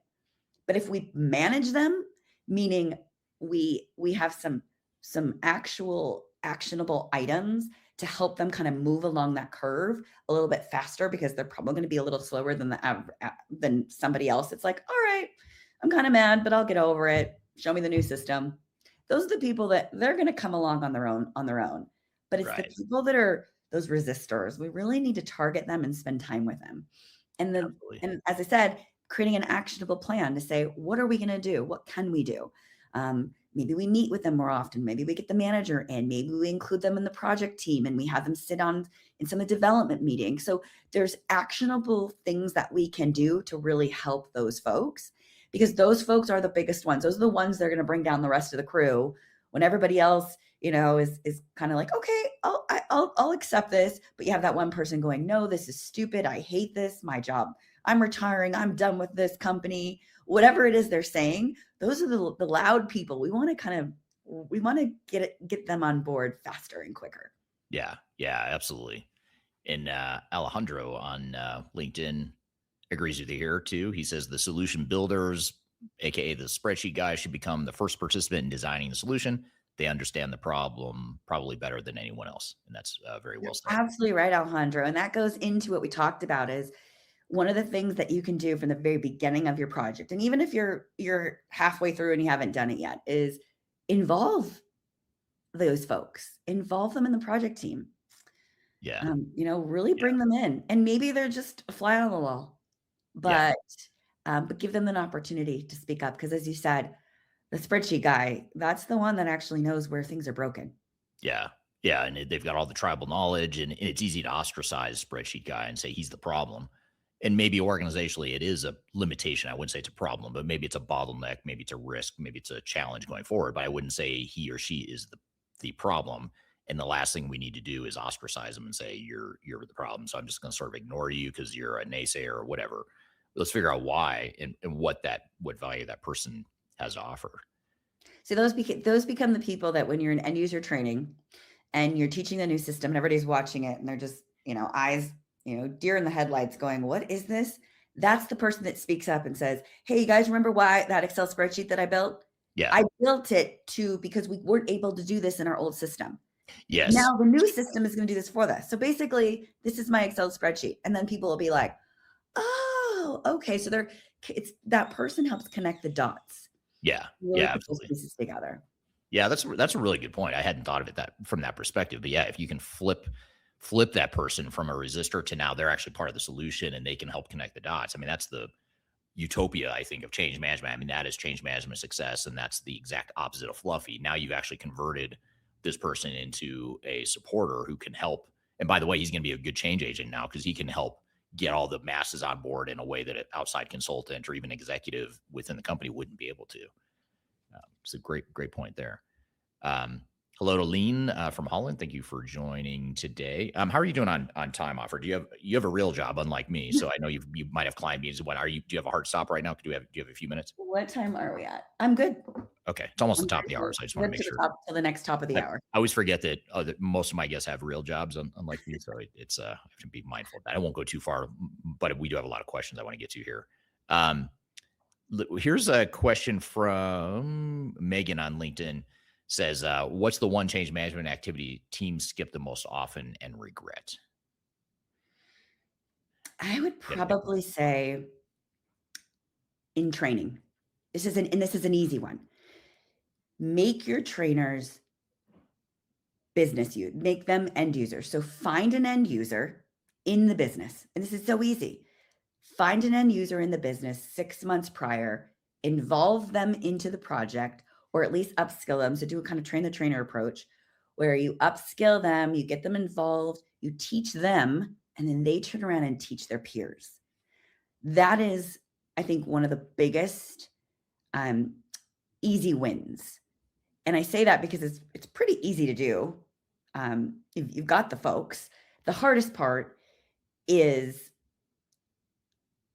making sure that you backfill them or get coverage for them.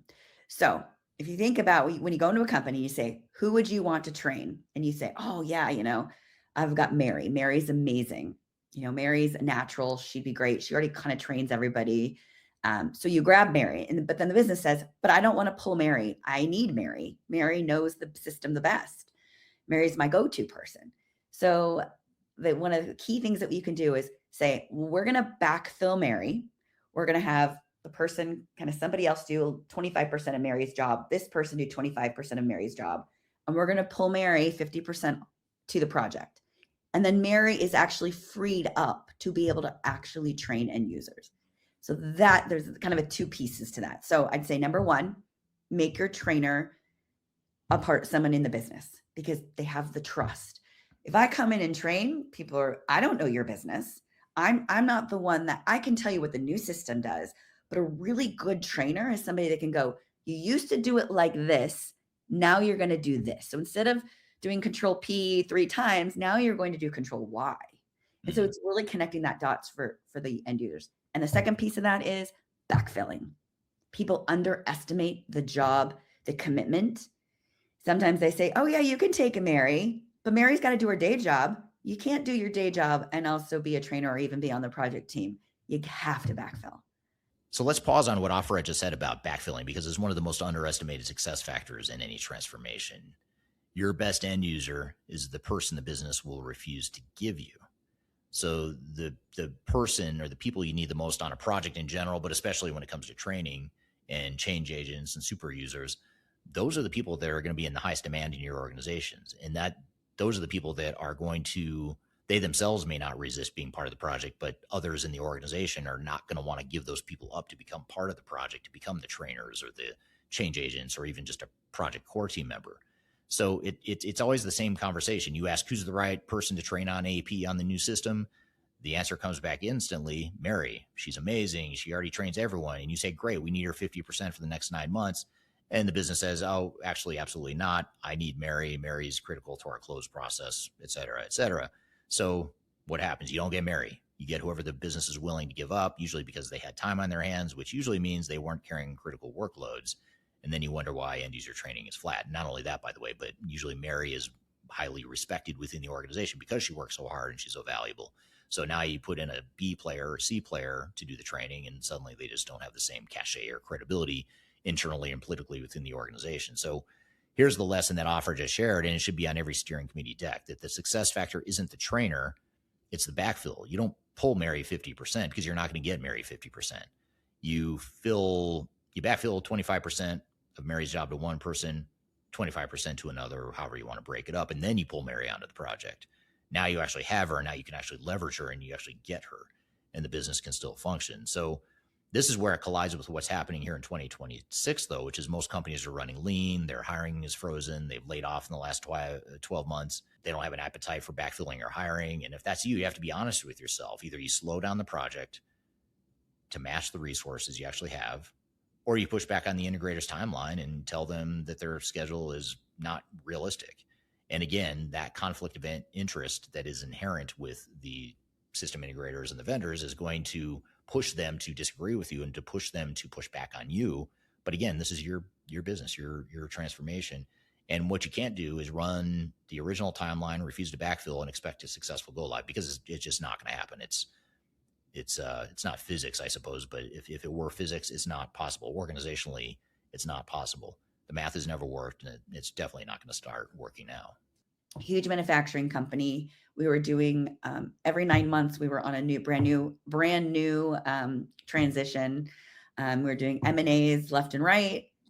They had backfills, and that made them successful. From the very beginning, they started off and they said, okay, we're going to give you 6 months to completely backfill this person, but you're going to loan them to the project for the next 9 months or a year. And they become embedded into the project team. So backfilling is it's like the secret ingredient. Yeah. And that's hard for a lot of companies, because so many companies right now are running lean. With the economy the way it is, a lot of them are laying people off. They're going the opposite direction, which is the opposite of backfilling. So I think you've got to look at that prerequisite or that success factor and understand if you're going the opposite direction, if you're laying people off, if you're running real hot in lean, then you just need to know that probably means you're going to extend the timeline pretty significantly. And you can't just outsource all that to an outside vendor and hope that they figure it out for you. Yeah. Yeah. Interesting. Just a couple comments here I want to pull on here, a couple threads. Aisha from Curacao says, what I found is that because it's called OCM, people miss that it's about guiding people through habit change. And oftentimes people just think, well, OCM is going to be, we'll get to that when we get to training. Why are we worried about this now? We're halfway through the design or build phase. Why would we be thinking about change management? And that's a mistake too, wouldn't you say, as far as like waiting until training to say we're going to change habits, we're going to change the way that people operate? If we wait till training, is that too late? I think that's a huge mistake. And it's involving. So if you think about it, this is kind of the best way to think about it. So you go back to that roller coaster I talked about. Everybody's going to go through that roller coaster. If we don't if we don't push them off the ledge to start the roller coaster ride until training, you're expecting people to go through that roller coaster ride in this amount of time before. Right. And then what happens is they're in go live, right? They're in go live, they're using the system, and they're still on that roller coaster. And you talk about, right? Oh, we want them to have been through that roller coaster and be on the smooth end when we go live. So that's kind of the key, is timing it. So if you think, with the end in mind, if you want that, and it's going to take folks, 6 months ish, let's say, to go through this transition, this roller coaster ride, we got to start at 6 months prior to go live, at least at minimum, and really get involved, because people are going to go through it no matter what. I mean, that's really what it's all about. Is change sucks. We all hate change, right? Getting a new phone. Gosh, I got a new phone recently, and I was like, "Are you kidding? I just got a new version." But all these things changed, and it was so small, but it took me a minute. And it would have really been a bummer if I was using my phone a whole lot, and had to work off of it. Luckily it was like over a weekend, so I had a couple days to kind of get used to it. So when Monday came along, I would transition. But if you would have handed me on a Monday morning a brand new phone, and now I have to log in and I got to do all this stuff, I would have been a wreck. So we just want to start that process just a little bit earlier than you think you would. And that's why having OCM as a part of your project team from the start kind of helps that transition. So when you get to go live or before go live, people are like, I'm ready. We got this. Right. Yeah, that's really well said. Comment over on TikTok from Northam. Northam says passionate critics can turn into passionate advocates. So that's back to the spreadsheet guy discussion, that if we can take spreadsheet guy or that legacy person that's been around forever, has all this tribal knowledge, and I feel like every organization has at least one of those people, which is another reason why I created that character and why this is such a good point, because oftentimes it's easy to set aside that one person who's holding it all together. It's easy to set that aside and say they are part of the problem. Let's get them out of the way. And that's the exact opposite of what you should be doing with those people. So just to bring this all full circle to sort of wrap up the conversation here today, Afra, if a leader could only get one thing right on the people side of transformation, what would you tell them to focus on? They had to pick one thing.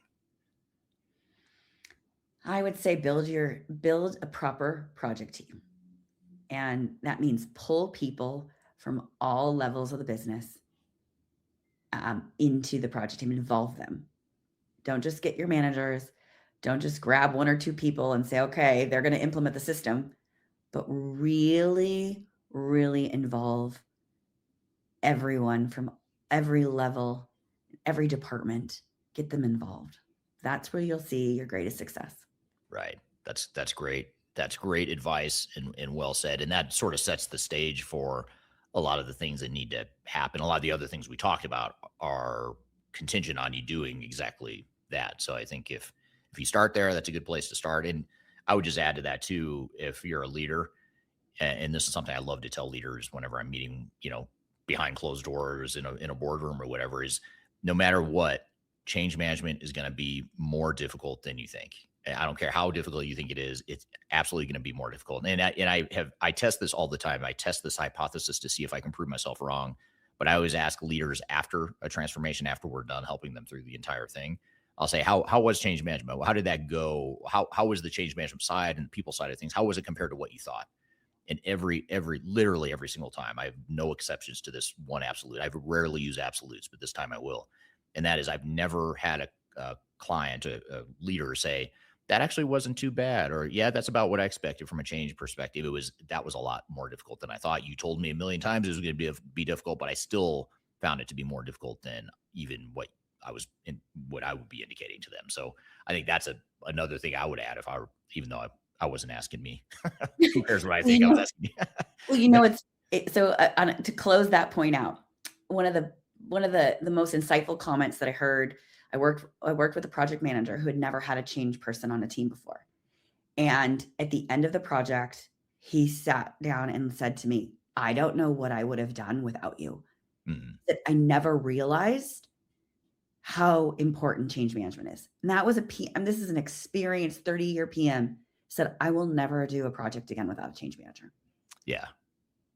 Yeah. And that's a great point. And I think, one other closing point for those of you that are going through a project that feels rushed, or, many of you are probably going through like an SAP or a D365 upgrade because the vendor has set some sort of artificial deadline for you to get off the legacy system. You're in particular risk of falling into some of these traps, because now you're working against time. The instinct is going to be to cut and to say, I don't have time for the fluffy change management stuff. I've just got to stick to the basics here. And what I would say to those that might be thinking that way, which I know a lot of organizations are just based on what we're seeing in the market right now, I would say rethink that. And if you need to push a deadline, if you need to tell a vendor to pound sand, we're staying on the old system until we're ready to move to the new one, then do it, because that's going to serve you so much better than trying to rush through it and hope that the change management stuff just falls into place, because it won't unless you deliberately address it and invest the time and money in it. All right. Thanks for being here today, Afra. I really appreciate it. Great conversation. Loved having you here, and hope you, the audience, enjoyed it as well. Let me know what you think. Did you learn something new? Any thoughts you have around change management? Leave your comments below. Be sure to subscribe to this podcast. You can find new and past episodes at transformationgroundcontrol.com. We have episodes going back to early 2021. So 5.5 glorious years of Transformation Ground Control. You can find them all at transformationgroundcontrol.com. So hope you have a great week. Hope you enjoyed the episode. We'll see you next week, same time, same place. We'll see you soon. Thank you and take care.